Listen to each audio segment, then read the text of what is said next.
actually start the recording? Yeah, we do. It's already going good. Welcome everybody. Thanks for joining us upstairs. That was a great reception for Chris. I think we all know each other. I don't think I need to go around the room and do introductions again. So I would seek a motion to approve the agenda and minutes from August 4th, or the minutes from August 14th, 2025, and then our agenda for today. I can make that motion. Thank you, Senator Housley. Second from Ann. All in favor? I Aye. Any opposed? Hearing none, it passes. So now we're going to go into the regional commissioner elections, and I'm going to turn that over to the LCC because we're under a new process on the elections. So I will hand it off to Andrew and Megan to take us through that. Thank you, Mr. Chair. Members, hi, everyone. My name is Andrew George. I haven't met a few of you in person yet, but Andrew George, I am as Chris has moved on, I'm with the LCC. I'll be doing the admin work for the Minnesota MRPC going forward. We helped set up the regional, I'll start with the statute change.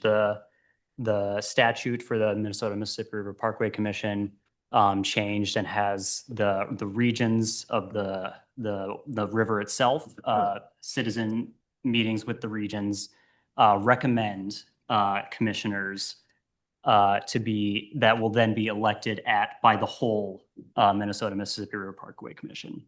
So the process, I'll just walk through the process of how that occurred. So Chris, back in October, or planning beforehand in September, in October, confirmed that the commissioners, we were looking at the first three regions of the river, confirmed that those commissioners were interested in being reappointed and asked them to submit applications.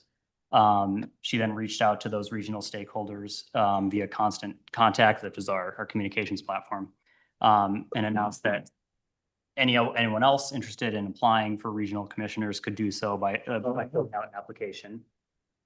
And notified that the regions that they could attend those regional meetings to recommend a commissioner be appointed, that will eventually be appointed by the Minnesota MRPC. And then as well, the LCC, Diane, reached out to the executive branch councils as well to get as much outreach as we could that regional commissioners would be open seats to be appointed this November.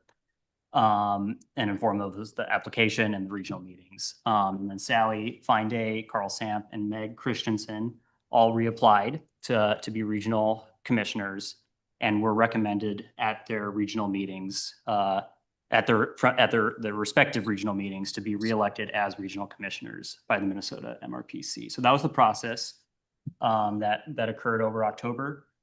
So I'll pass it back. So Mr. Chair, if you'd like to have the members present, Sally's not here today, but the members present introduce themselves, their backgrounds, any interest. Just again to the. Thank you, Andrew, for going through that. So the idea is that now it used to be that there would just be an election in the regional with a regional group, and then that person would be appointed. Now it's that regional group that elects the local area regional commissioner makes a recommendation, and we as a commission then approve that recommendation or not. In this case, we're gladly approving all three. Carl, go ahead. Do you have Megan's phone number? I've been texting her. She's upstairs. I know, I've been texting her. Oh, okay. Sorry. Yeah. So Megan's upstairs. So I don't want to, let me just hold on the ask for a motion to approve all three at once is what I'm actually, can I get a motion to approve all three of the proposed commissioners at once? I'll make the motion. Can I get a second? Second. I'm going to hold on the approval just till Megan's here. Is that protocol, Senator? Am I doing something wrong to interject something? Perfect. Okay. No, works great.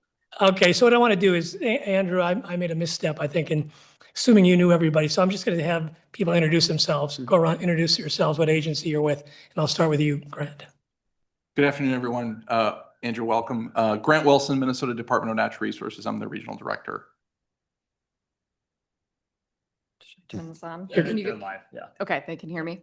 Amanda Dernberger, Minnesota Department of Natural Resources, here as the technical committee advisor. I'm Megan Volke with the Legislative Coordinating Commission. Oh, Peter McDonough, MnDOT, Senior Landscape Architect with the Office of Environmental Stewardship. And I'm Marnie Karnowski with MnDOT. Lisa Havelka, Explore Minnesota. Carl Samp, Ranger Delaware River Commissioner. David Kelleher, Minnesota Historical Society. Ann Lewis, Commissioner at Large. And Senator Housley. Oh, Senator Housley, Stillwater. Hi, Andrew. And she's the chair of our commission, but she's asked that I chair because I'm here in person, but otherwise I defer to her. And Kate. Oh, and Kate, I'm looking down the right side of my screen. I got only half my head shown. Kate, sorry. Carlson. No worries. Kate Carlson, Visit Winona, and I'm the commissioner from Hastings to Iowa border.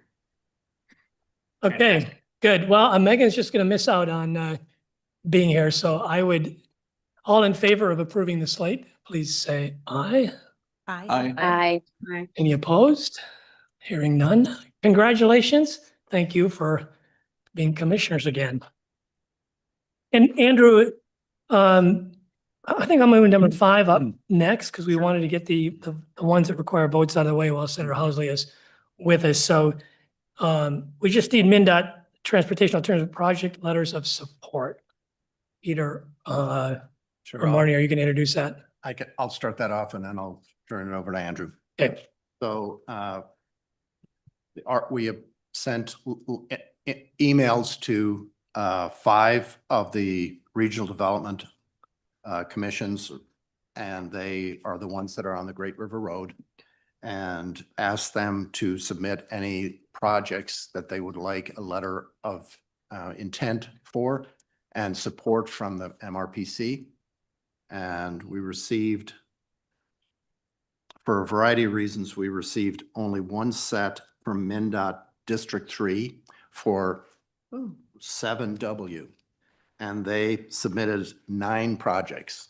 So we had very little, and then we had an awful lot right before we went and had our meeting. Carol and I went through them together. I went through them separately, then we went through them together.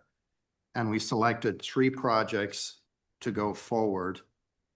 One is in Sauk Rapids, 2nd Avenue sidewalks. They're both, there's a railroad crossing, ADA crossings.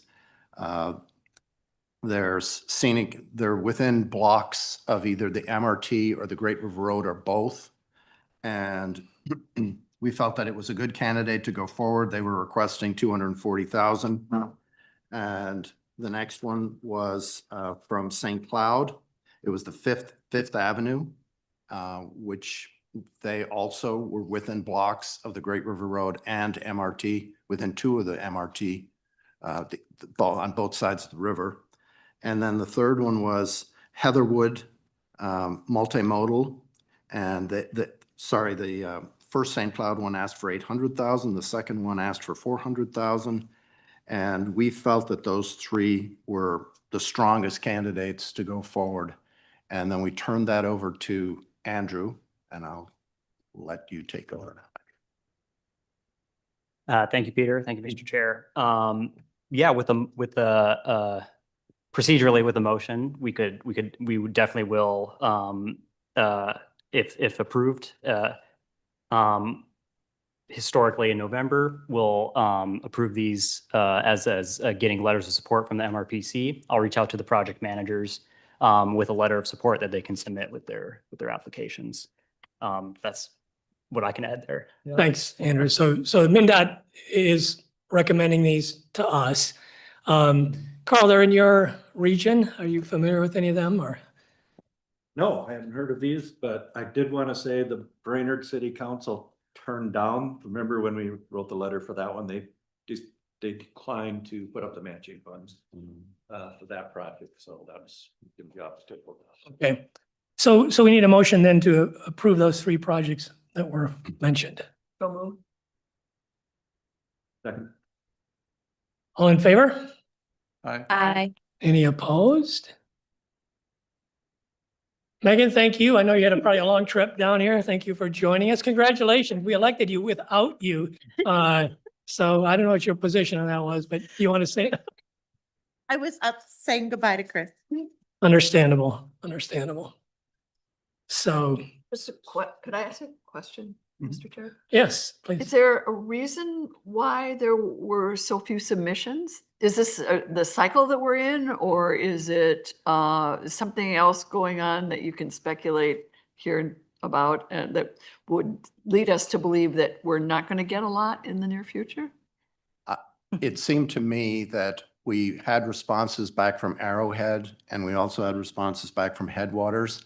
And they just felt that there wasn't projects being pushed forward this cycle, that it wasn't indicative of some larger Okay, issue. okay. And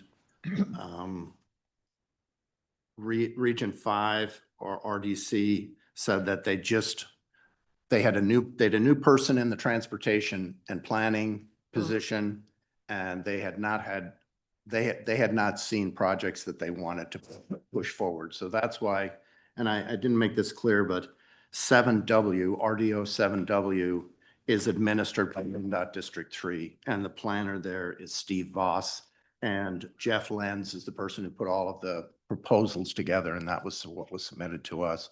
There were others as well. Many of them were not near the Great River Road or near the Right, MRT. And Yeah.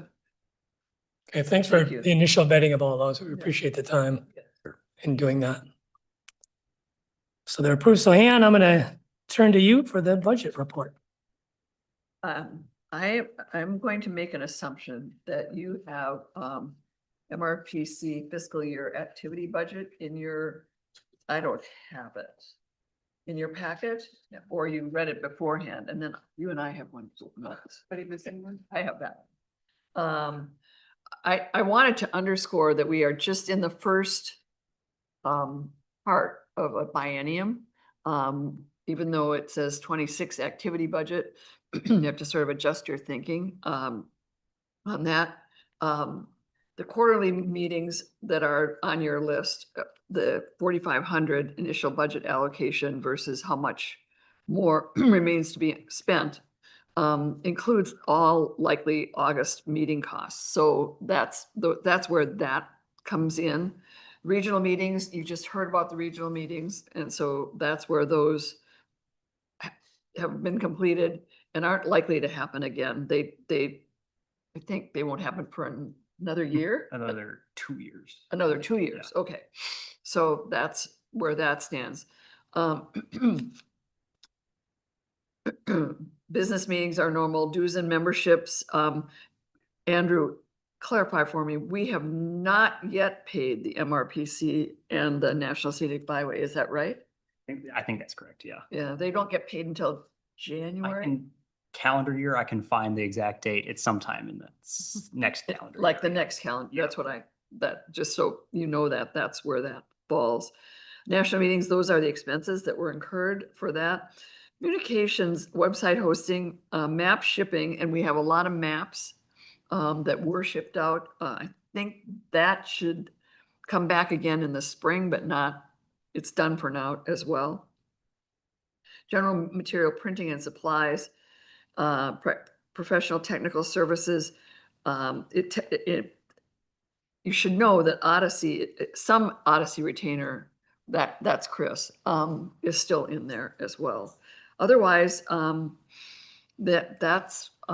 are some of the notes that you might want to be aware of as we go forward and keep in your mind. And that's the majority of the report, unless you have something to add, Andrew. Unless you want an exact, I can go and check with Diane for like an exact date of like when the dues are. No, that's otherwise, okay. but- Yep, no, nothing else from From me. an Yeah. MRPC standpoint, my recollection is that they come in January. Yeah, And so that's why I was trying to point that out. Andrew, if you could get that date to me, I would appreciate it, because we have a national commission meeting on December 12th. And it may come up at the national meeting, where are Minnesota's dues, and if I can give them a good answer, we can. So if you get to that, to me, I'd like it. absolutely. We normally don't take a motion on the budget. I was just at a chaired a board meeting last night of another organization, and and we take action on the budget every time. So it's kind of different here. So we can move on to the National MRPC meeting in Baton Rouge, and all of us can weigh in on this. I thought it was a wonderful meeting. New Orleans, Louisiana put on an amazing event. They have someone who's got really good connections, so a lot of funding, which helps. Anybody who's there want to just chime in on what they thought about it? Senator Housley, you were there. Any comments? No, it was so fun. I was just thinking about that during this conference out here in California. There's two gatherings that I love, and it's hanging out with you guys and these women out here. So it was fabulous. Thank you for everybody what you guys did. Thanks. Thanks. Yeah, and I really enjoyed the Great River Road Museum, where we had that. Hummus House. That night, Yeah. yeah, that was very cool. Anybody Do you know else? How long that's been open? 3 years? 3 or 4 years. Yeah. Great. Spectacular live oaks. What? What was the comment, Peter? Spectacular live oaks. Live Oaks. Yeah, this was at Hummus House Plantation Site, which is an interesting collection of knickknacks. Senator House, I think you put it well. I don't know if you can say the exact words on the website, but it was an amazing collection of A lot of knickknacks junk. around. What? And I remember I went and talked to the owner, and he pretty much said that's just what he does. If he finds something that he likes, he just buys it and puts it on that property. And it's just, there's many different cultures represented, and it's just a mishmash of stuff. But right, beautiful live oaks.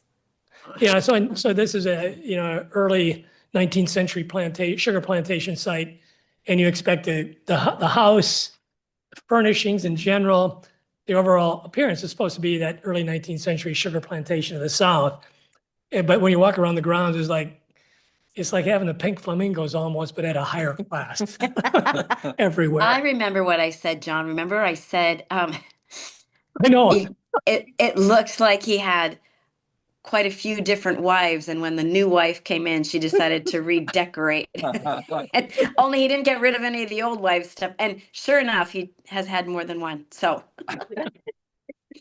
yeah, Well, it now was so everybody cool. who hasn't been there is gonna want to go there. Well, I'm going to add if I may, Peter and Marnie and I were privileged to be able to follow Peter around, who gave us the blow-by-blow on the horticulture and all of the plantings and all of what was endemic to the area and what their root systems were and all of that. So I didn't notice the stuff. I just noticed the trees and the plantings.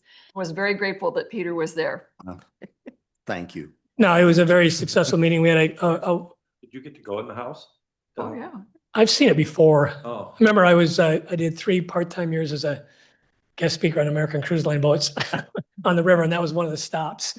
Was bus, they said the house. Hummus House. Oh, yeah. So, the final evening was wonderful. We had a father-son duo, and the son was spectacular. The singer, I was blown away. How good a singer he was. He sang fluently in French. He played like 6 different instruments. It was pretty impressive, a great gathering.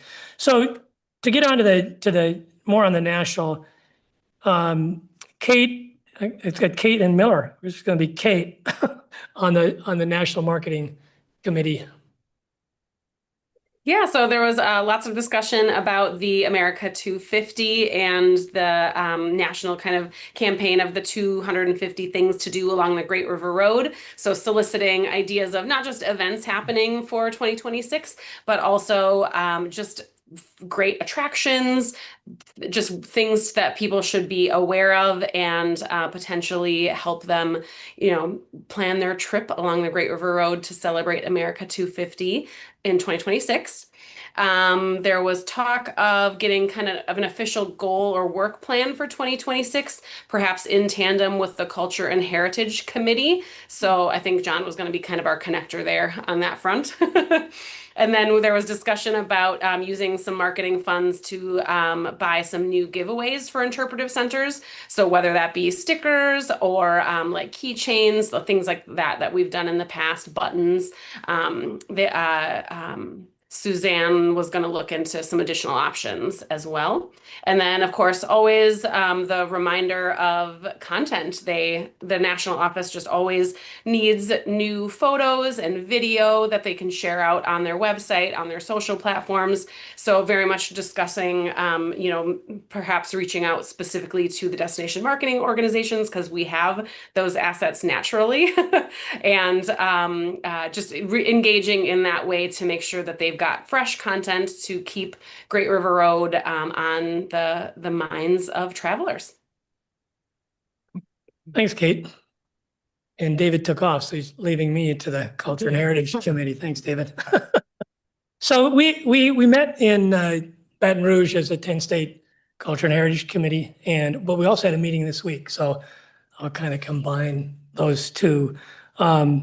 Things we talked about was, one idea was like a passport. You have a national park stamp passport. Iowa has a great example of that. Wisconsin's thinking they want to do it. And we talked about, basically concluded this week that each state, if it wants to do their own passport, go ahead and do it. They're really popular in Iowa. Iowa can't keep up with the number that people want. But we should all use the same model, use Iowa's model if we do it. And so that's kind of where that's at. So if we in Minnesota want to think about, do we want to do our own passport that would take you to all 13 affiliated interpretive centers in Minnesota with a little piece about the interpretive center and then a place where you could get it stamped. And once you do all 13, you get some little prize. I'm not sure what it is. We could talk about that. So maybe we should think about that in the future. The thing about a national passport, what we talked about is, could we do it in some way digitally? And so that instead of where the little area where the square is for the stamp, you could put a QR code or something. And the idea there is, how do we get the data of the numbers of people traveling the Great River Road, stopping at our nearly 90 affiliated interpretive centers, and so that we can quantify our value better. So that one we still need to explore. If anybody's got ideas on how to capture tourism travel to specific sites on the river, that would really be of value, not only to Minnesota, but to the 10-state commission as well. Lisa, did Explore Minnesota do something like that like years ago? And it was the winter theme, and then everybody went to different sites around the state, and then they gave giveaways, and it was kind of like a bingo card, but I thought it was more of like a passport, and it was more digital.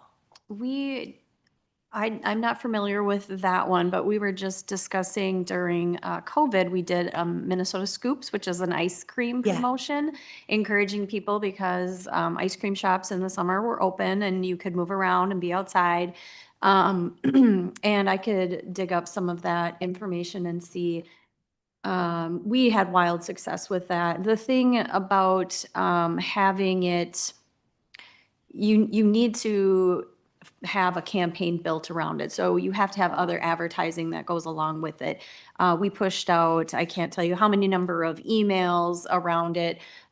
We worked specifically, which we would work with the interpretive centers. We worked specifically with the ice cream shop owners. You have to get them on board and make sure that they're staffed. So if people are showing up. So there's a lot of stakeholder involvement and building that and engagement. And then you have to really put some marketing dollars behind it to get then the general public to make those stops, because there could be 4 ice cream shops in town, only 3 of them participated.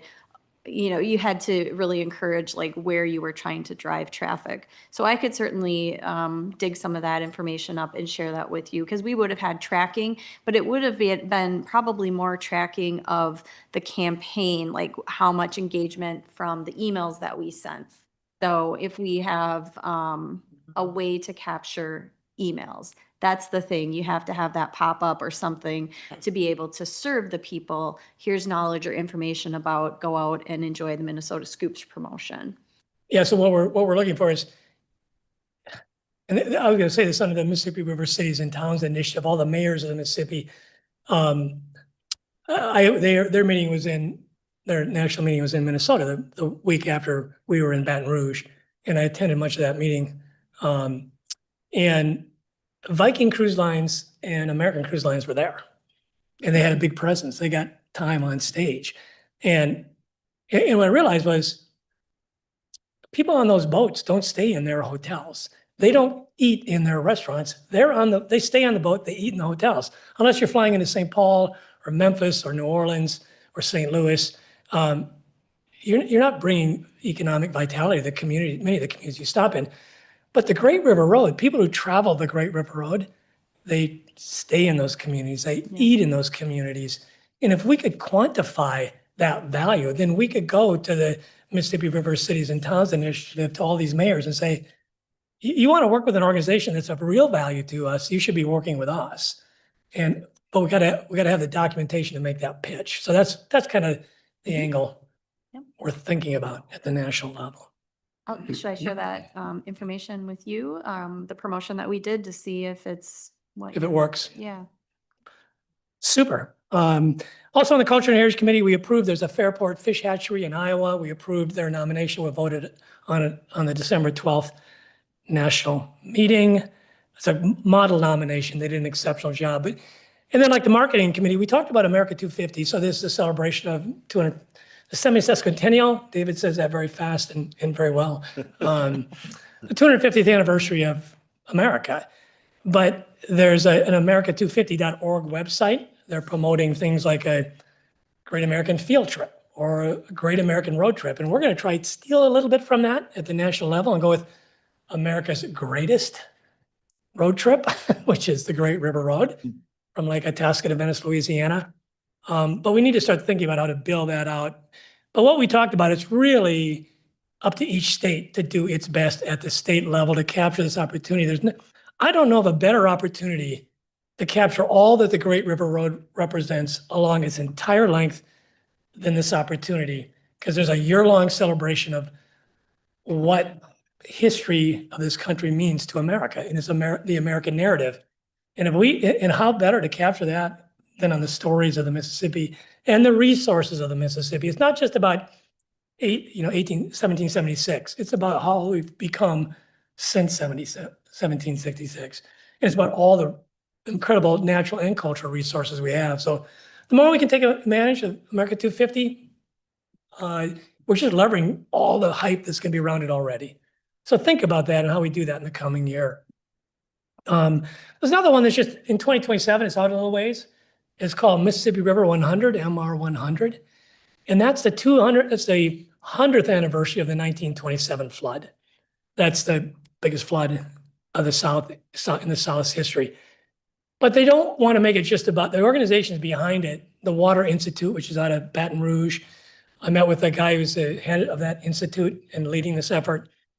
They want to make it about the watershed of the Mississippi. The flood of 27 wasn't about the narrow channel going down below the Ohio River. It was about the watershed event of all that water collectively going down the river. So they're going to put, I'm on 2 committees with that organization somehow already. So I'll try to keep you informed about how we up here take advantage of that opportunity.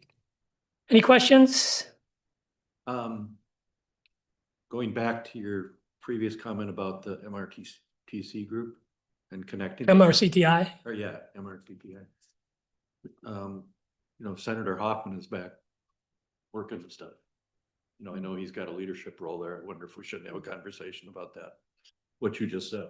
Yeah, it was 4 days before he was shot. I was talking to him. I asked him about, he sat right there and I asked him, I knew he was working to get the MRCTI meeting here. And so I turned to him and I said, what about the MRCTI? And he started talking about it. And then I talked to him right after the meeting and he was really excited about it. And I will say this, he was at the national meeting here in September For MRCTI. for MRCTI. And I got to talk to him and it was wonderful to see him and have him. And I know he'll be back in this meeting as soon as he's capable. So we're looking forward to that. I think he will help us with that when he's, He can when he's help us on with the it. mend. I'll say more about that in a little bit. Environment, recreation, and agriculture, and I might have something to add to that. Do you want to start? and Yeah, Star, I'll I add gotta on? remember what it was I was gonna add to that.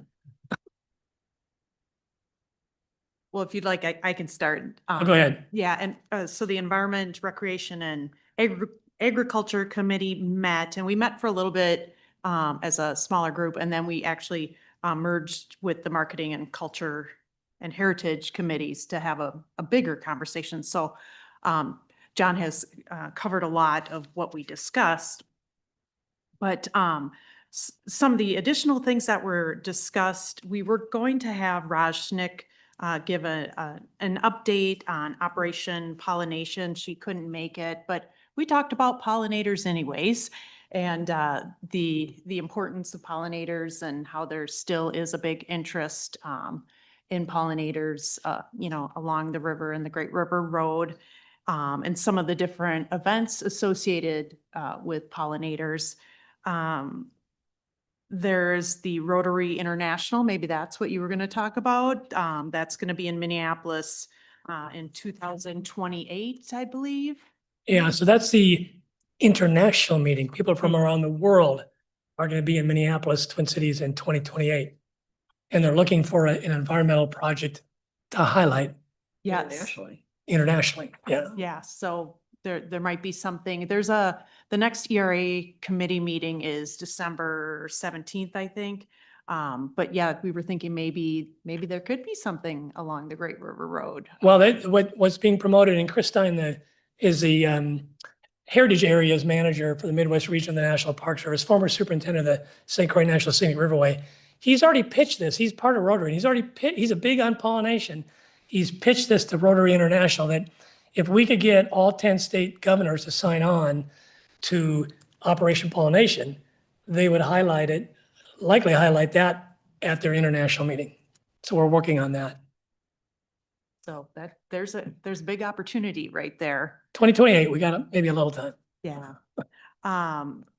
We also talked, we did talk about the idea of the passport, and I can't remember if that was the combined meeting or not, but another thing that we discussed a little bit, and I even mentioned to the whole group at the report out that I wish we could have talked about more, was the idea of stewardship along the Great River Road and the river, and kind of similar to the passport idea, but if there were activities that people could do, families, who's ever visiting different sites that involved, cleanup or something stewardship related. And then if there was a way to somehow acknowledge that activity with a patch or sticker or pin or whatever. We did hear at the meeting, we heard some report outs from other states, and I can't remember who it was, but they did a big cleanup.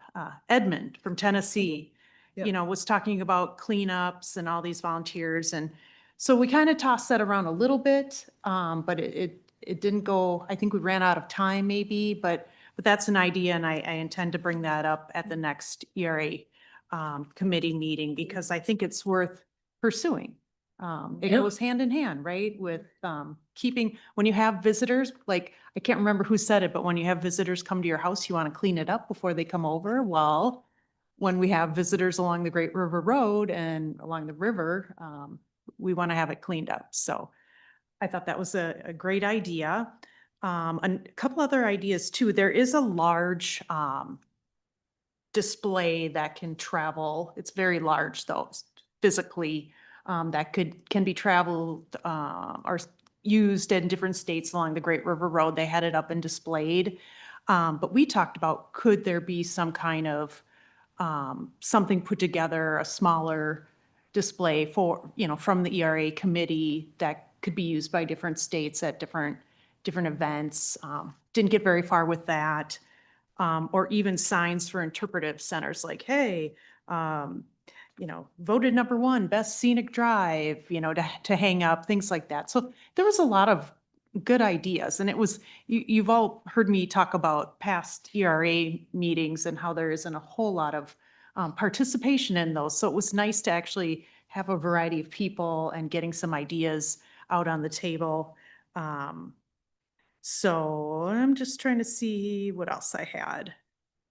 I mean, that's exciting to hear that many ideas and energy. Yeah, it was nice. I mean, the whole, as those of you who didn't attend, you can probably pick up the whole meeting was fantastic. And one thing I wanted to add on about the meeting in general was the learning, like commerce on the river, things that I normally don't really get into, right, with my daily job or so some of the learning that happened there on the importance of the river with trade and commerce. And that was very interesting and I think useful for our understanding of the history. So wanted to throw out a little plug for that, the learning that we had. Yeah. Marnie, Mhm. since you're representing, did we talk, was there talk in that committee meeting at all about tying in that effort to have people in their communities do some form of stewardship and the tying in with the stewardship award, which the ERA committee already has responsibility for, and tying that you already have the basis for a program in that award, and we have that's been out there and kind of loose, and it would be something to think about. I'm smiling because, well, we didn't, but I love that idea, and that it should be discussed further. So that's why I'm smiling. The like, tie-in there. Right, It's the already tie-in there. has built into the committee. Yeah, for the good work that's already going on. Yep. So, Mhm. I don't know, did you think? of Thanks, Marty. No, anything? I'm going to mention it in a little bit. Okay, all right. There's things that overlap here. Okay, yes, yep, we did, but good, really good discussion and ideas, and hopefully we can keep that energy going with the committee, so. Super. Thank you. Peter, transportation. Thank you. So Peter McDonough, I was at the Transportation Committee and it was probably I've only been at 3 of them, so not really a person who can speak with a lot of authority on this, but it was a very small meeting and that somewhat surprised me. And Francis, who's the chair of that committee, said that in the past, there used to be sometimes like 15 to 25 people in that meeting. And I was like, wow. He said, everybody used to want to be on this committee. He says, but he says, most of our big work is done. And I was like, well, I got to talk to him about that. So I will be talking to him about it tomorrow because the 2 things that were covered are the saga of the Mississippi River Trail trademark has been resolved. And now MRPC, the 10-state MRPC now owns that. And now it will be available for the other 9 states. Minnesota went all in on it many years ago and has a spectacularly good, well-developed MRT system. But the other 9 states are now going to do that too because the trademark is now available to all members of the 10 states. So that was good news. And so that has moved out of the saga into now something that's in action that will continue to, and we'll be hearing more from the other states as time goes on, how they're going to be incorporating that into what they're doing with their trail systems. The second item, which has been ongoing and is still, it's in the saga stage still, is the wayfinding for interpretive centers on the Great River Road. And there are almost 100 of them. Minnesota has 13. And there is a number of categories. Francis, the chair, is leading this effort. No state is complete. Kentucky, which has 2 and 47 miles of Great River Road, is the closest to completion. Minnesota is in the middle of the pack. And I'm working directly with Francis on getting the parcel maps. We're just about finished with that. That's a big lift. And we're finishing that up, and that is being posted. And then after that are the signs, the photographs of the signs from the wayfinding signs from the Great River Road to that interpretive center. And usually in some cases like the Mill City Museum, it's right there. You know, it's half a block away. In some cases, it's a couple of miles away. So what is the connection like from the Great River Road to that interpretive center? And are those interpretive centers being served by the current wayfinding? And it was redone it was planned out in 2016 and re-signed in 2018. And from the inventory that I've been going on Google Earth as I go through all these side byways and scenic byways, it seems to be in really quite good condition, but that's my perception. I'll be cataloging all of those.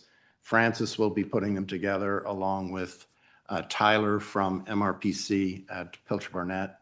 And so that's where we're at on that. And it continues to move forward. Francis has set a completion for next year's 2026's 10 state MRPC. And we won't have a difficulty reaching that. Some of the bigger things are out of the way now. One state in particular, Illinois, is not, there's some issues there they're trying to resolve with Illinois because they haven't got anything from Illinois yet. Oh, Missouri. Missouri, yes, it's moving along. Yeah, Mark's doing that work. Well, thank you. sure. That's a good update. So you're looking for stuff to do. That's what I hear. That's what Francis from Wisconsin told me as well. While we're on transportation, I'm going to talk about that. well, it's only related to transportation and byways. It's not Bob? Hmm? Bob Sinclair? No. Okay. No. Go ahead. I was just gonna add, just so people are aware of it, interestingly enough, I have a new car and a friend of mine in another state has a new car, and both of the systems, the directional systems in their cars that come with their cars, always highlight the byway that you're on, the voice, both the voice and on the map. So when I'm on the Great River Road in Minnesota, I'm in a Ford. They tell me I'm on the Great River Road. And when I'm in Florida, I'm on other scenic byways. It tells me I'm on that scenic byway. So some work has been done by the National Scenic Byway Association to get the byways into these computer programs on these cars. And I just wanted your committee to know about it and be aware, and it would be something to check into how they did that. It's part of the learning language model. Is that? Yeah, so it's part of how Google AI and Gemini, and it's a part of that process. Oh, It's interesting. part of AI, interesting. but it's the learning language model of search. And so it now goes through because in our cars, it's GPS tracking. So it all follows the same system of search, so. Okay. Yeah, and I only learned that because I have a new car and I had some glitches with it. And I went and the guy was telling me about the learning language models. I'm like, well, I do that for blogs in the back website, but how does it work with my map? They're like, well, it's the same system. It's, it's integrated. We're getting, So- in other words, we're getting more visibility Yeah. through these car systems. Yeah, I think it's cool too, because mine does the same thing. Okay. At first, it would call them weird things, so mine was really screwed up.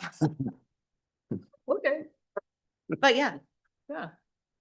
Thank you for those updates, everybody. So Roadside Storybook is back on our agenda, but I'm going to keep it there very briefly. At the last meeting, we voted to establish a small ad hoc committee.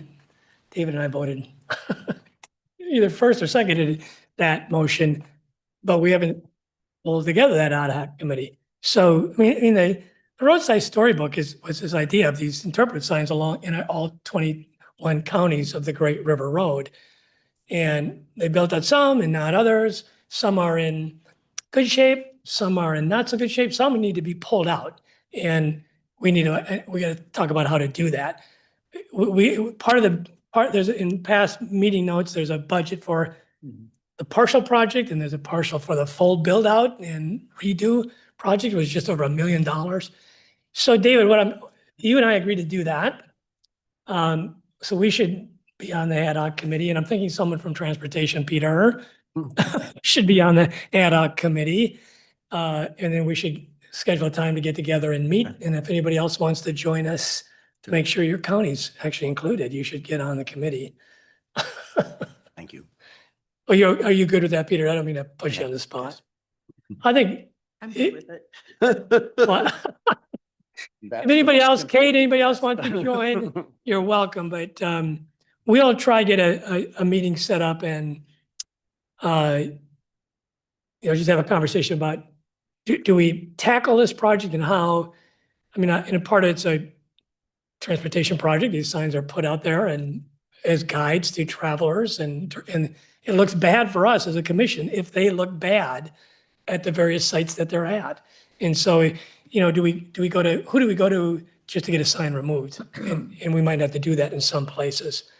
The information on them is a little outdated, but we'll talk about it in the ad hoc committee. So you guys are good with that. So we will report back to you with a recommendation on where we think we should go in that regard. We're flying through this agenda. I could kill an hour and it would still be on time, I think. Andrew laughs, everybody groans. So the next thing is partnerships and opportunities, and I'll run through these. I'm interested to hear what you say. Marty and Peter, you both showed, and Kate, you did as well, is what I'm telling people now is when I talk to potential partners, I'm saying the work of this organization gets done in the committees.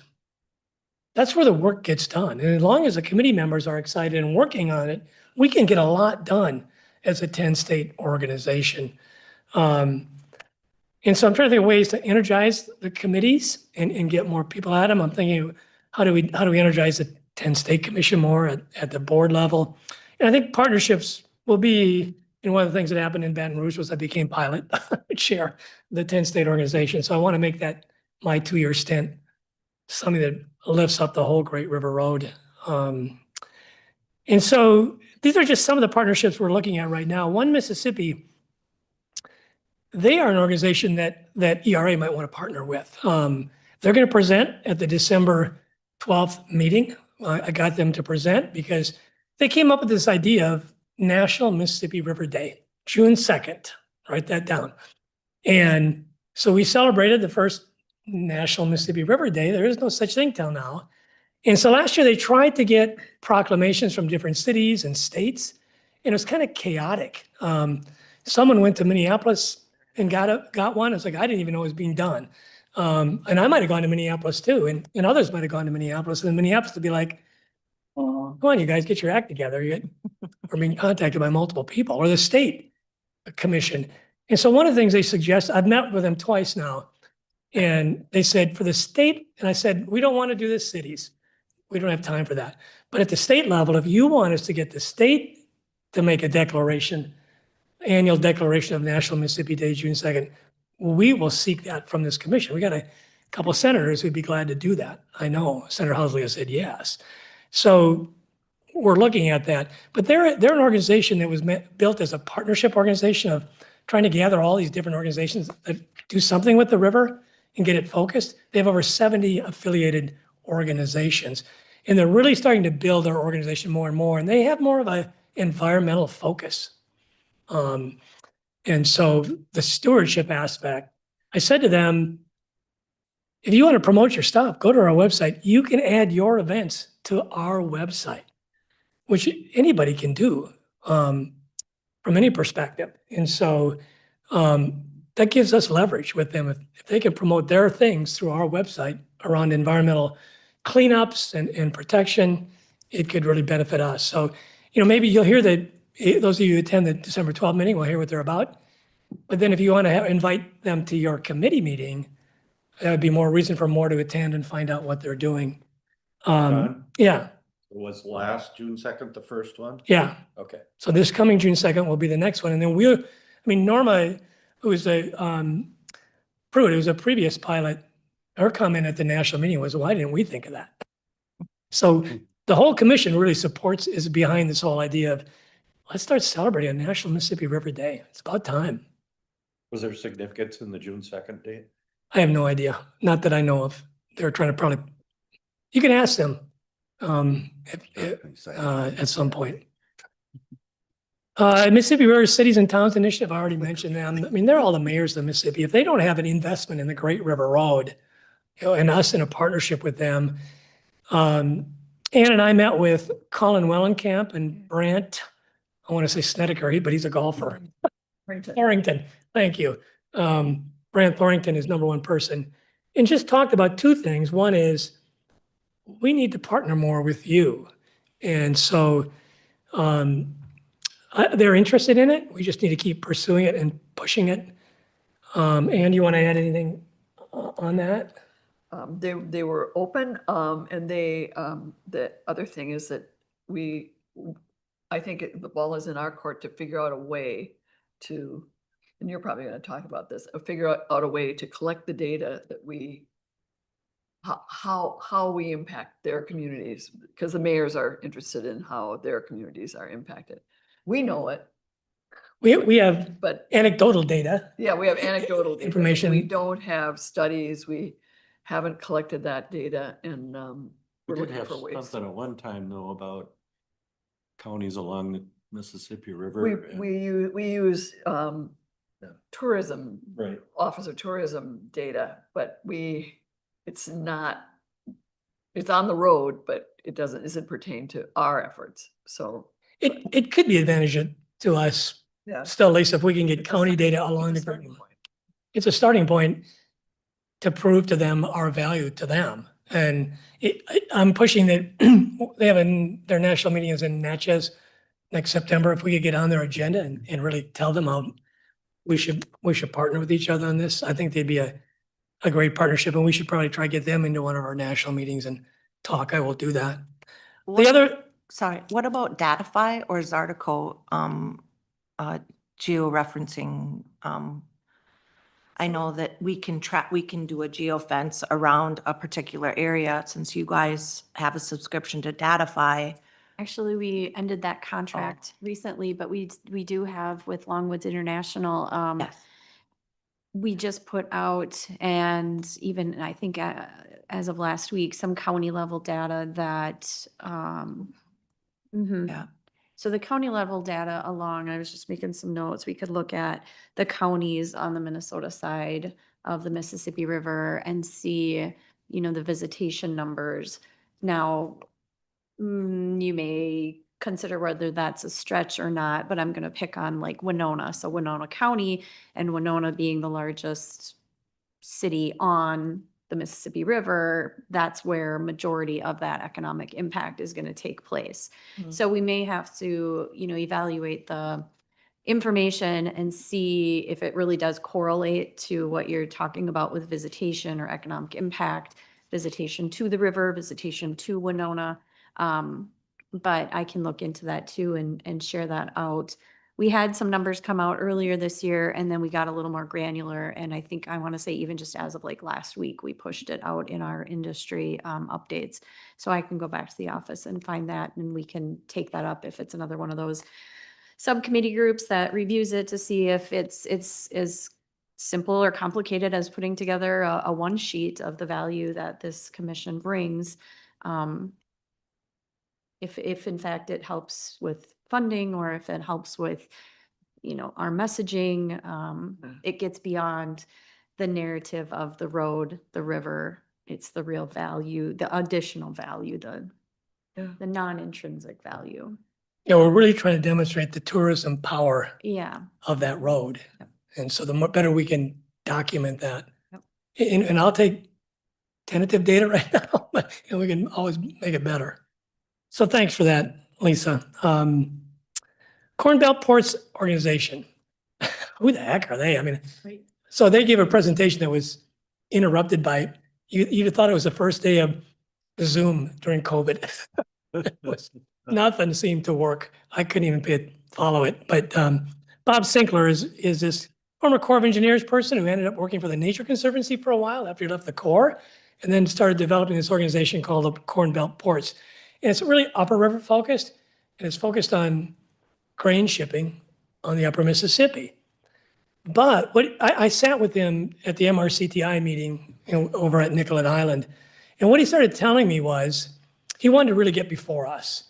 And he said, if a grain truck drives on the Great River Road to a port, that road can receive transportation funding. And he was making a case for that. And I'm like, I have no idea what you're talking about. I said, but I know who can help you. And so I arranged for Bob Sinkler to give a presentation to the next full Transportation Committee meeting. So I said, if you can explain to them the value of what you're talking about and how we can tap the federal money related to grain shipping to get our roads improved, that's a win for us, right? So, but it also gets people wanting to come to the Transportation Committee meeting because you're having a guest in who's going to speak about something interesting. So Peter, and Marty, I'm curious to see I talked to Francis about it and he goes, it doesn't apply. It's like, they got to go for a minimum 100 million.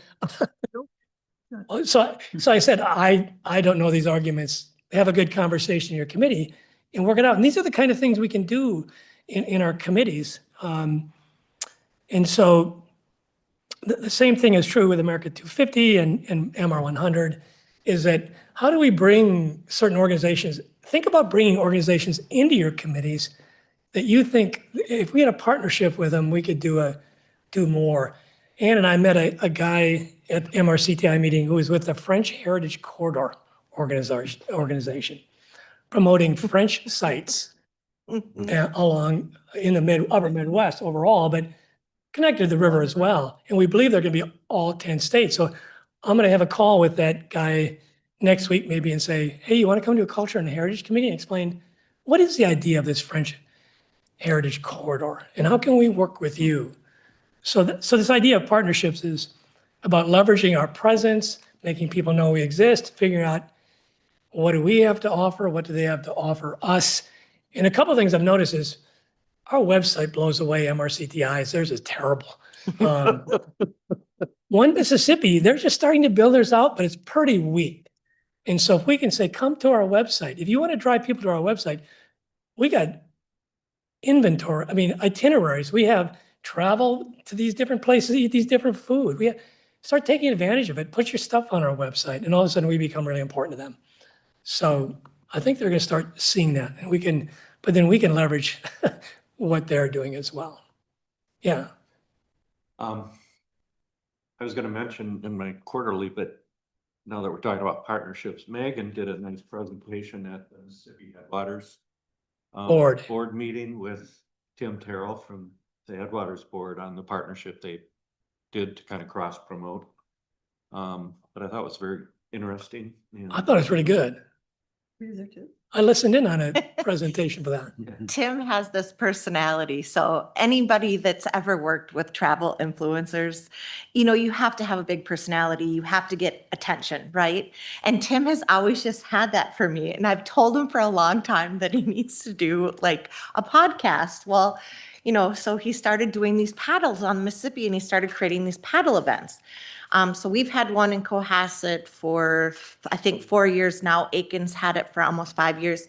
And so I said, would you be interested in, because he's been talking to me about, he calls it resourcetainment. And when he first told me the word, I'm like, I don't know what you're talking about. But for me, my perspective, it needs to be marketing and promotion. So can you do a little bit of your resourcetainment about the Mississippi and, keeping the water clean and being respectful of the environment, and then highlighting what you see along the Mississippi. And our part of the Mississippi is pretty clear, it's pretty wide, and at times it can be very deep. So he paddled this spring and the fall, and he just has a personality about him. And I don't think he tries, I just think it's his personality, but it was very successful. he had also along the way, and this was something that he wasn't familiar in doing, was more of a travel influencer style of highlighting businesses, highlighting places to stay, highlighting places to eat. Well, recently we had 2 new fine dining restaurants open in downtown. And so we put them up at 2 different places, spring and fall. We had them eat at 2 different restaurants. We had them go to the Minnesota Historical Society, the Historical Society, and the Judy Garland Museum. So he did different things while he was there in addition to paddling. And so it told that full story. And I think that the moral of the story is we have to be thinking about partnerships that aligns for both of us, but is unique and genuine. And Tim has that unique and genuine personality, and that's what you need. Not all of us are forward camera people. I am a back camera person. I do not like to be in front of the camera. And so Tim kept saying, how about I interview you? And I kept saying, no, have somebody interview you. Because he just has that personality about himself. I say too many ums and ands. And so I think that there is something to be said about these partnerships and doing it in a very authentic way, because that's what makes each of our areas along the Mississippi genuine and people that want to come and visit them. We're very approachable, all of us, big or little city, it doesn't matter. And the Mississippi connects all of us. So I think that's very cool. The other thing that it reminded me of is that session we had Friday down in Baton Rouge that I had to leave during the middle of, but it was about creating reels, 30-second reels. Yeah. That you can post Yeah. on websites. So, yeah, so we just launched a TikTok page. And we saw an uplift. So we went from having 50 followers to having 1,500 followers in a very short period of time by just having regular 30-second content every single week. So what we were doing is we had a lot of new businesses open in a very short period of time. So we would do these new business highlights. People want to come to a community that has new, that has different, that has something, right? And so just by us doing these first person, the one that went, I guess, is most viral as it's going to go for Visit Grand Rapids would be the Judy Garland Museum. And it was first person, it was rough, it wasn't smooth editing, and it's been viewed 950 hours. It has been downloaded over 8,000 times. It's a 30-second video going through the Judy Garland Museum. It's nothing like, it's not even like, the editing is horrible and it just has background music. And you see, it's up and down and you're going up the steps and I'm really surprised. Oh, and the Tim Terrell. So the one thing that people really watched was the Pines and Hotel Rapids, because it's very unique.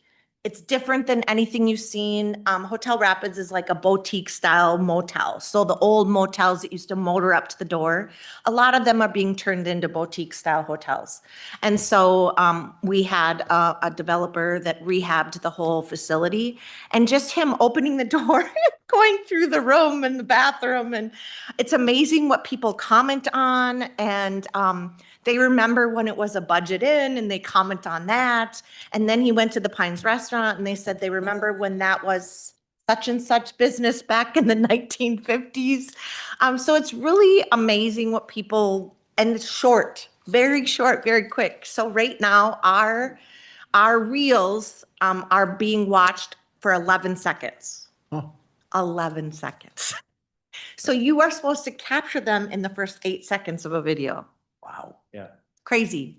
But, to me, it's almost, we should do a little workshop on how to create these. It's a way for all of us to get engaged, Yes. and So- For us, the but for our road maybe and our our CVBs, CVPs and RICs. So we just had Minnesota Tourism had some travel influencers come and do that. So this winter, I am doing a travel along the Mississippi, because we don't talk about traveling along the river outside of spring, summer, fall. And I really want us to really celebrate the winter.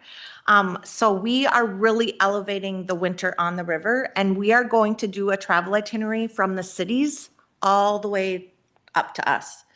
And if Visit Bemidji wants to partner, I'm contacting the tourism bureaus on either side of me. And if you would like to partner and you'd like to continue to the headwaters, that's great.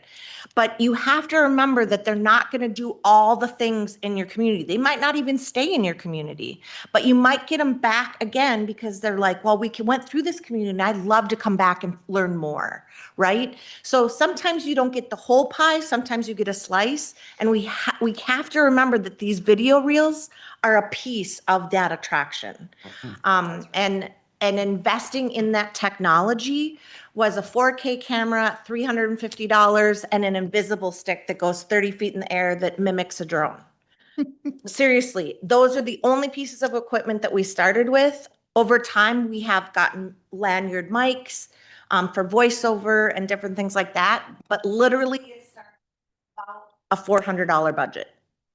And that's how we launched it. And now we own a drone and we have other equipment, but it could be that simple. And we learned it because we went to a Minnesota tourism conference and 26 Digital had said, this is the equipment to invest in. It was affordable enough for someone like me who has a small budget and one staff. So, yeah, and I contract out my content creation now, and it has really helped us with the uplift. It's just where people are consuming content, and it's not just young people. So the average age who is consuming our reels is females age 48 to 55. That's interesting. And they do it on Facebook because TikTok reels cycle through to all different forms, but we upload our TikTok. So whenever we do a video reel on Facebook or Instagram, we upload it through TikTok and to our YouTube shorts. So it has this shelf life because there is this learning language model in search that you have to be aware of. So it all connects to each other. The other thing that I thought of then was the gentleman who talked about the interns. The Yeah. tourism interns. Can't remember the university he was from, Missouri. He was in Baton Rouge. Perkins, Remember that? Oh, perfect. Well, a couple years, not this time, but not this, earlier. the previous one at Alta. Yeah. Mhm. So Smart North has a hub. It's called Tech Hubs. They have one in Minneapolis, one South Minneapolis, one in Grand Rapids, one in DeRiver. They are doing a 20-week digital marketing class and cybersecurity. They will have interns that are looking for work, and they have grant opportunities to help pay for their services. So it might be something we're looking into for us to do a summer intern. It wasn't on our radar, but it is now because we get 50% match because we're a nonprofit. So it is something to consider because content creation is where it needs to be, and videos are a big piece of that. So I heard a couple of things, but if there's someone you think would be value to come in to our commission meetings at some point and give a presentation on something that would help us advance how we do business of the commission, like the Headwaters Board or some other organization, you just make a I thought suggestion. Megan and Tim could, that was really cool. Yeah. But I could see where- it's, they really are about education and environment, but I'm about travel, marketing, and promotion. But we had to figure out how to come together in a uniform way that we both got what we needed to. And I think the one segment that he was showing was him standing by the Mississippi River sign that they put up along the Mississippi. Yep. And he's talking about what it says, but people really, they want to watch the full video, but the paddling on the Mississippi was the most engaged piece because the experience along the Mississippi changes as you go down the river. And they want to experience things authentically, like the local does, right? And so we have to think about that. And Tim he's approachable. And I think that that's the other thing is finding a content creator that's approachable to do that along the Mississippi. Thanks. So, Wow. wow, I love the excitement, the energy in this. So I'm going to bring in something that Andrew and I talked about briefly with Senator Housley and Ann kind of educated me on this. How many of you know what Mississippi River Country is? Do you know that they are a subsidiary of the Great River Road Organization, that they were created under our bylaws. They operate under our bylaws. Look at Megan's. They like, don't know it either. Yeah, so I actually have we should get that 2-pager out to the, that 1-pager out. I have a 1-pager that says, here's Mississippi River Commission. And actually, in Baton Rouge, we talked about starting to use Great River Road and getting away from using that whole big long title. Talk about the Great River Road whenever we can. And then Mississippi River Country, it shows what they each do. Mississippi, and Lisa and others may explain this better, but Mississippi River Country doesn't focus just on the river. They focus on the entire state. So they focus on all 10 states. That's one big difference. The other big difference is their international marketing. They market in Japan, in India, Canada. And so their focus is not the US. Their focus is international travel, but and to promote the entire state. So how do we partner with them? And Senator Housing was like, what the heck is this?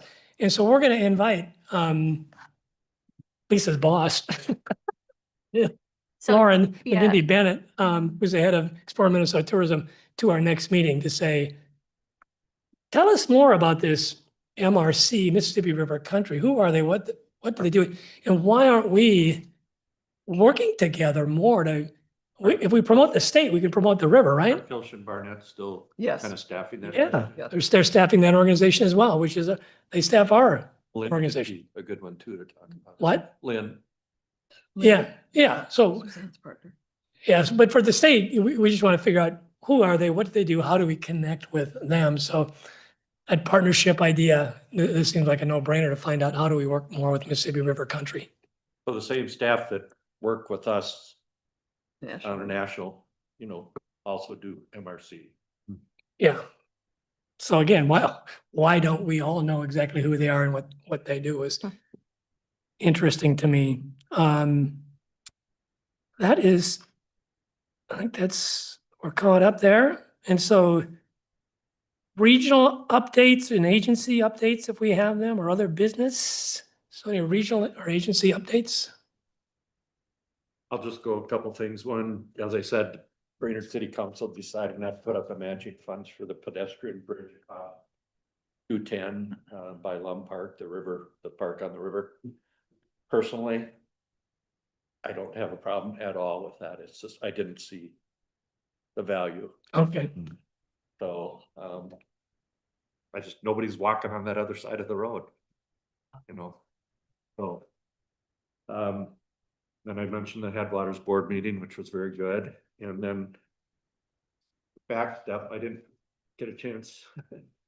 When you were doing the minutes, there's some corrections that need to be made on the attendees from last minutes. David, I didn't see your name on there. You're not on there? Oh, I'm not on there. I was You're looking. not on there? Okay. The other representative is not listed. Senator Hoffman's not on there. And 2 people are listed. Sally and Grant are listed as both present and absent.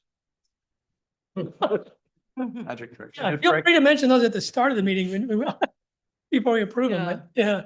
Carl, are you referring to the August meeting or are you talking about the one prior to that? I think the recent minutes, the most This is recent. August. These are August. This is August. Yeah. I submitted a new paragraph for the Culture and Heritage Committee, just. Lisa's not on there either. I think I attended virtually. I was there. I'm listed down in the group motion for the minutes. I was there, so. We can open this back up. But, We can open them back up. yeah, Pass them at- we'll do that. So we got everybody? Did you get everybody that he mentioned down? Lisa. That was the one Senator Hoffman was at, right? No, No. no, Oh, okay. no. This is the one before that. June, Okay. That was June one, June. Yeah. Thursday, Friday. I'll say I appreciate your patience as we transition over to us Oh, I- instead of, So, that was another thing I used to Yeah. do with Chris, was I would proofread. absolutely. Yeah. I'm happy to Yeah. do that. Yeah. I'm happy to continue to do that. Was It Kate was a test to see if Carlson- you actually read the minutes. Kate Carlson is on. Kate, were you at that meeting? I don't see her listed.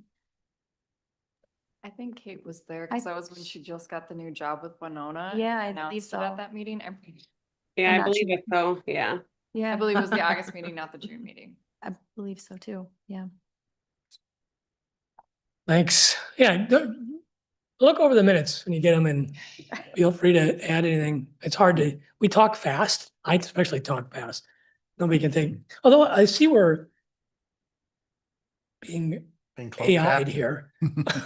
Oh, that's just the closed captioning. Oh, so does that capture But it it? does capture the transcript. Okay, so it can always be I can double compared. check. I think it Okay. does, yeah. The actual official record for any of our joint office, joint commissions is the audio, actually. Oh, is Right. it now? Yeah. You Yeah, can go so, back so and- one of the things Andrew Yeah, we mentioned record to me that everything. we might want to have a conversation about is that just about all the other LCC commissions have very sparse notes. Yeah. Ours seem to be a little extra long.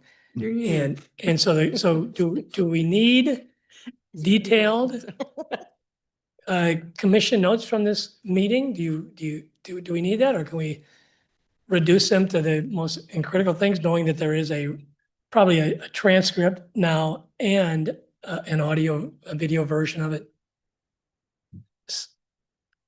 Thoughts?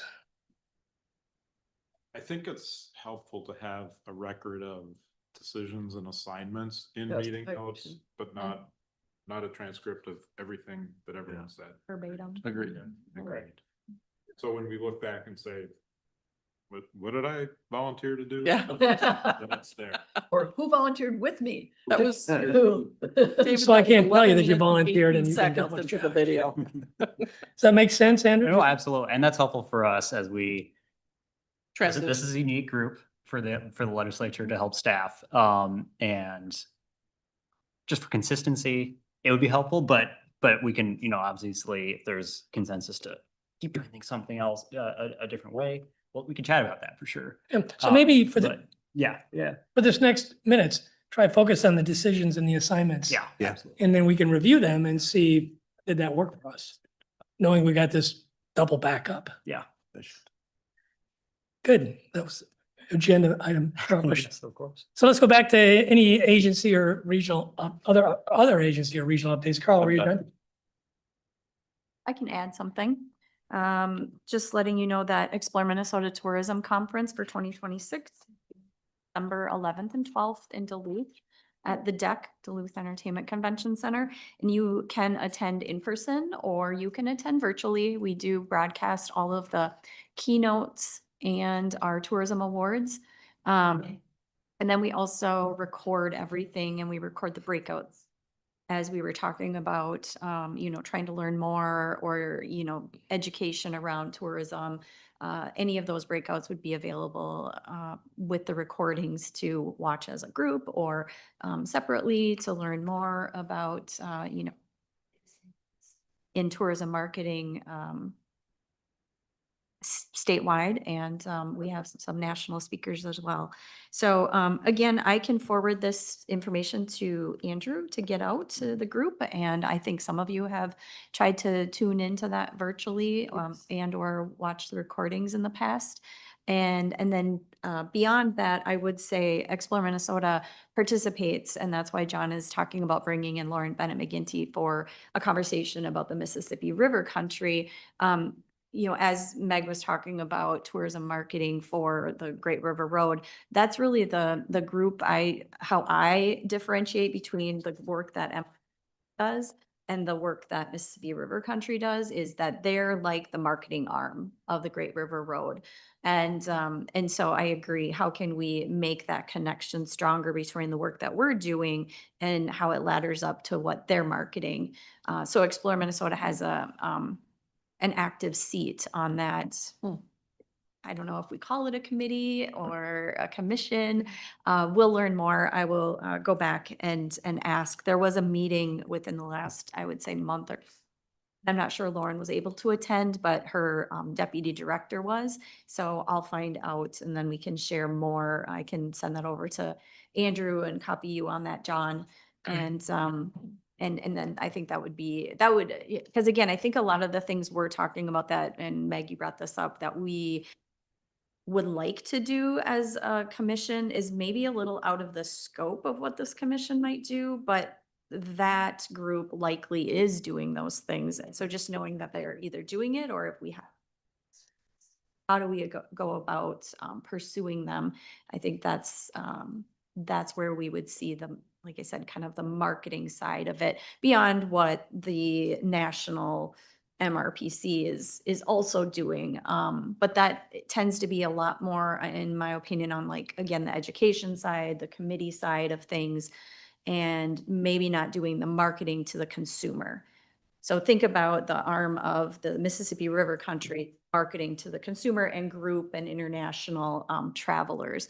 The work that we do, the work that the national MRPC does is, again, more of that technical work, if you will. So, and Explore Minnesota sits on both Mississippi River Country and this commission. So let's try to figure out how they both kind of ladder up together. I like that. Copy Senator Housley as well. Okay. Yeah. Just as a point of information, and Carol, maybe you can remind me how this worked, but didn't we get it when we had an app, when the Great River Road had an app? Didn't we work with MRC to translate that? Didn't we, for their purposes? They weren't the translator, but that got translated into Japanese at one point. That route, that app. You sit in Diane's lap. You know, I'm not 100% sure. That's kind of like a Suzanne's question. Okay. Bill Sugarman, as far as that translation portion. I know that, over the years, they've had primarily Asian markets like Japan for sure. Right. And from time to time, they've tried other markets as well. But as far as translating, if you're talking about like they had a phone app that had the map, Yes. the digital map, Yes. I'm not aware that that was translated, but it might have been. I know it no Somewhere longer has been maintained, Yeah, right? yeah. Yeah, It the has whole been. phone No, map is yeah, not. that's, so. yeah, okay. But I'll look into it. It's just, I know we've elaborated on it. Yeah, and I'm not sure, like, does MRC promote the Drive Month? No. Because I mean, that could be a nice There. laddering. Yeah. Right. I'm not certain. If you jump on their website, each state has a page on their site. It could be some simple moves as to even just getting linking, between the two. So again, thinking of our website, like the Minnesota Great River Road website, it's kind of technical. And we had to change and transition some things because of the back end stuff, platform and the updates to the storyboards, we called them, right? And so it's a lot about driving it. Mississippi River Country, if you look, is more about what Meg's saying, the experiences you would have.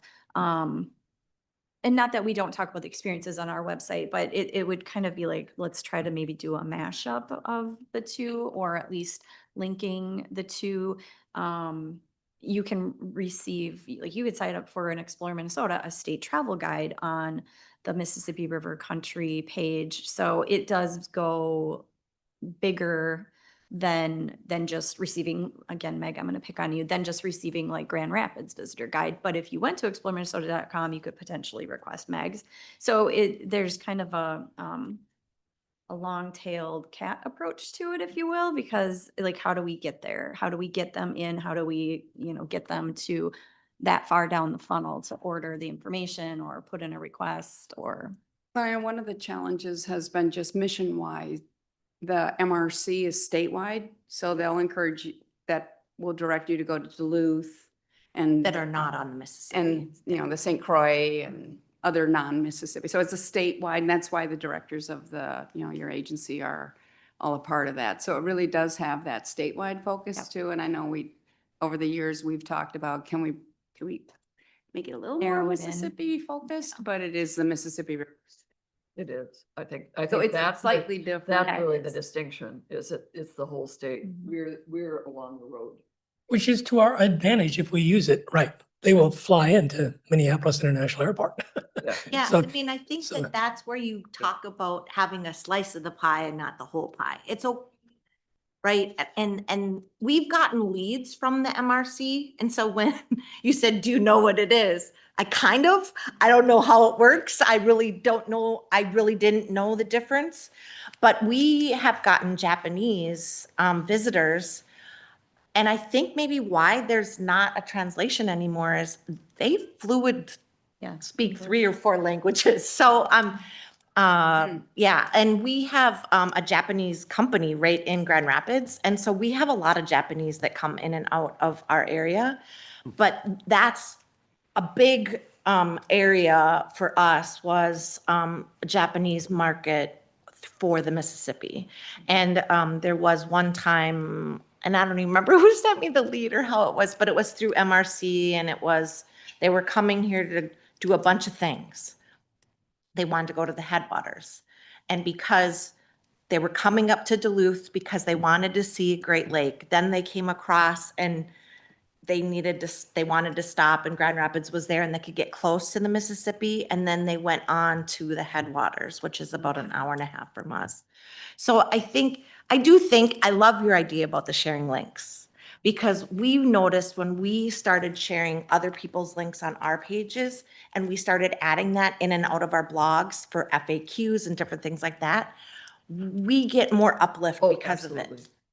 And so I love that idea and concept, and it starts with this small, right? It can start, but like drive the Great River Road Month, right? We all that's a perfect idea. The June 2nd, National Mississippi River Day. I mean, those are the conversations that start, and it starts that small, right? And I think those are great. Yeah, So we've talked about We're at a statewide level. Yes. And then focused on the Mississippi too, so. Yeah. So anybody else, anything from DNR or Historical Society? Yeah, one thing real quick, our exhibits at the History Center rotate from time to time, and there's a new exhibit that is based on collections. We're making a broader based effort to have the stuff that's down in the basement out for people to see and do. So we have a new exhibit gallery called The Stories We Keep that has 25 objects that represent Minnesota history. And there are a few things, not surprisingly, related to the Mississippi River. And one thing that's really cool is an 11-foot long map from 1866. John, you probably saw that. Oh, yeah. That On the website. rolls up, but what they did was blow it up so that it goes across the length of the entire rooms. And then there's another piece on the disappearing views of the Mississippi. Different areas with photos, journals and stuff. So when you're over at the History Center, you can't go across John Arlen Boulevard to get there from there. I just. Check it out. There's Out into good downtown. Back around. Mississippi River. Real quick, so something that the Historical Society in Grand Rapids, the Forest History Center has done is we have a lot of horses now. What are we up to, 6? Is that what we're up to? I think so. Yeah, we've had a couple of. Yeah, so they are doing forest trolley rides, and then in the winter they're doing sleigh rides, horse-drawn sleigh rides, and it is an amazing experience. So that is one of the features that we will do for our winter Mississippi River travel tour, is we are going to have first-person perspective being in that sleigh. It can hold up to 10 people or 12 people, and they are doing these around the holidays. And then they do them again in January and February. But it is an amazing experience because they're Percheron horses and they're huge horses. My favorite is Jack. Jack, I think, is the oldest. Jack's still there? Jack is, Yeah. well, was there another Jack? That's my Okay. question. Yeah, there was, Sorry. wasn't- Jack runs next to you.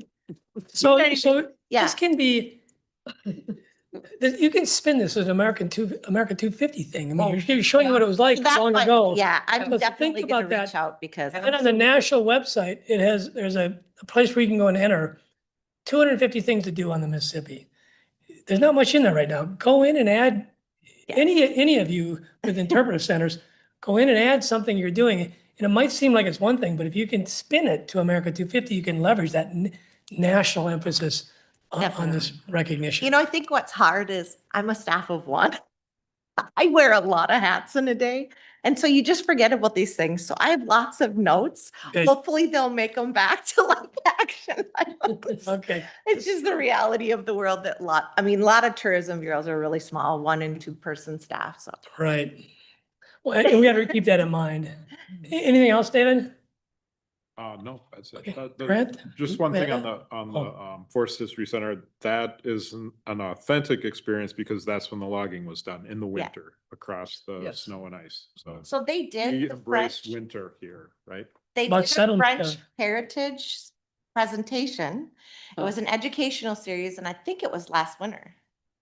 That's because I didn't attend it, but I help add their events to our calendar. So You want a true Northwoods early settlement feeling experience that relates back to tie it to America 250, you can go to Grand Rapids and have it. The lumber that built the Mississippi River Valley. Yeah. Built the houses that went into the plains that used the expansion to build the United States, came from that forest down that river to these mills down here and west. pretty cool. So great story. It's really tied to 250. I want them to bring back the logging camp dinners Hmm. where we had groups go through the dinner and they had the banjo playing and you would be like, nobody speaks at dinner and they, it's like you're in the logging camp. It's cold.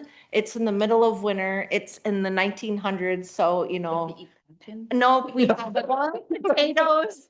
We had some type of roast and then turnips or, some rutabagas or something like that, some root vegetables. Great stuff. And then we had pie for dessert and that was the best part. But it was just such a cool experience and they do not get out of character. It is amazing. I'm trying to get them to bring it back. I think you could Grant make and some money Amanda, on it. It's like a anything- dinner theater experience. Anything from the DNR? So we're gonna send a few items via email. One thing I'll note here is Upper Mississippi River Basin Association had quarterly meeting.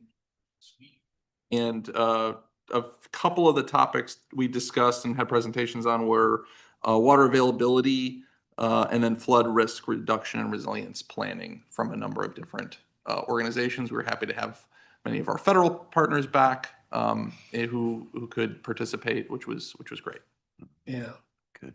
One thing about UMRBA is just to find out who they are, what they do, bring them in here at some point. Yeah, I'd be happy to arrange out.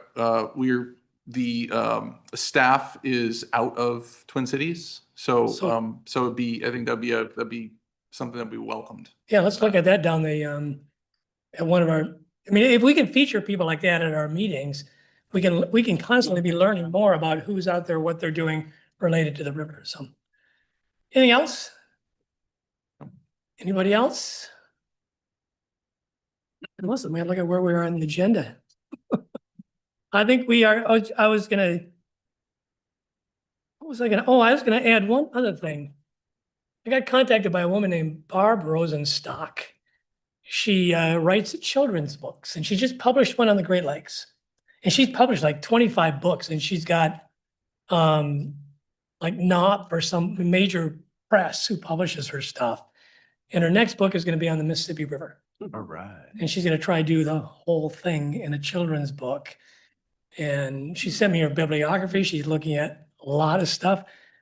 She sent me her book in the mail, so I haven't looked at it yet because I had other stuff to do, but I'm going to look at it and get a sense of what she does. But, if we can get her to talk about the Great River Road or something, maybe she can get it in her children's book. So I'll let you know What's more the about name that. again?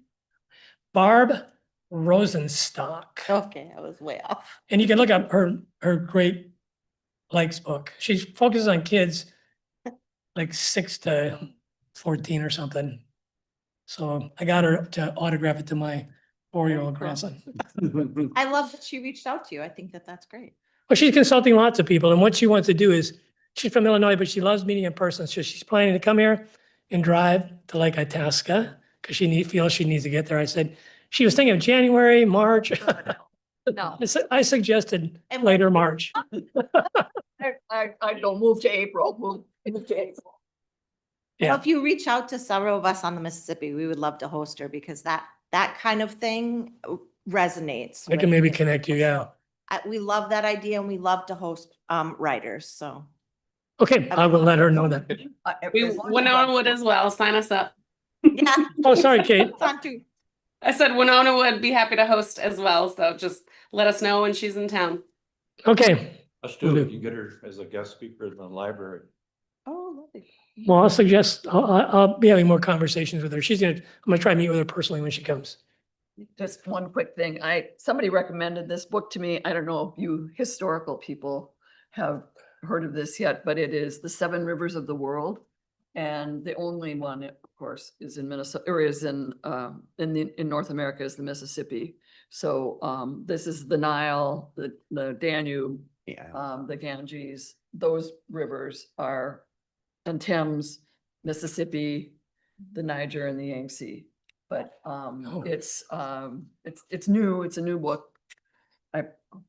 As you mentioned books, I had brought it along to tell you, but I'll tell you all. You might want to read the section on the Mississippi, especially in the context of the 250. Does the author know about Men of the Mississippi that? I'm sure she's looking at it. She's sent me a long bibliography of serious books and she said, here's what she's interested in, here's what she's not interested in. In my book, The River We Have Brought, which is a more serious issue, she said, nothing she said she was interested in was in my book, basically. So She had your full a little too serious, maybe. I started reading it. Here's what I'm not interested in. I go, well, that's my book, pretty much. So thank you all for coming. Thank you for coming to Chris's event early. We welcome Andrew. We know you're going to be amazing and stay for at least 17 years doing this with us. Adjourned. Thank you. So,